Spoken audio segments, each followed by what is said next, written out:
Morning সবাইকে। সকালবেলা চা খেয়ে ঘর গুছিয়ে চলে গেছিলাম রান্নার দিকে। আজকে বানিয়েছিলাম ধনিয়া চিকেন।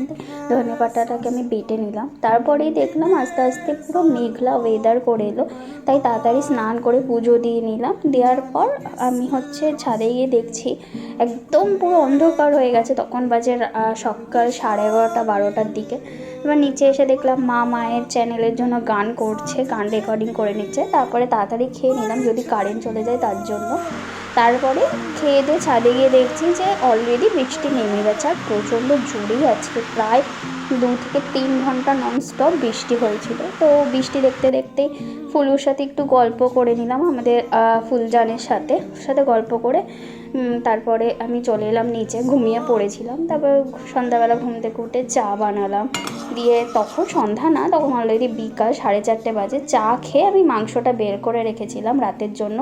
তারপর আবার জেঠিমা এলো 6:30টার দিকে, আবার চা বানিয়ে চলে এলাম আমি রাতের রান্না করতে। পরে রাতে ভুনা খিচুড়ি বানিয়ে নিলাম। খেয়ে দিয়ে কালকে যেহেতু শনিবার, গ্যাসটা মুছে নিলাম ভালো করে, দিয়ে চটি তুলে ফেললাম, কারণ তোমাদের দেখিয়েছি যে কুকুরছানা আমার চটি খেয়ে ফেলে। তারপরে ঘরের দরজা দিয়ে লাইট অফ করে ঘরে গেছিলাম। গিয়ে মাছে খাওয়া দিতে গিয়ে দেখো তোমাদের জন্য ভিডিও করতে গিয়ে আর্ধেক খাবার ফেলেই দিয়েছি আমি। আবার সেগুলো তুলে তারপর মাছকে খাওয়া দিয়ে দিলাম। আজকে এইটুকুনি, কালকে আবার দেখা হবে। Tata, bye bye.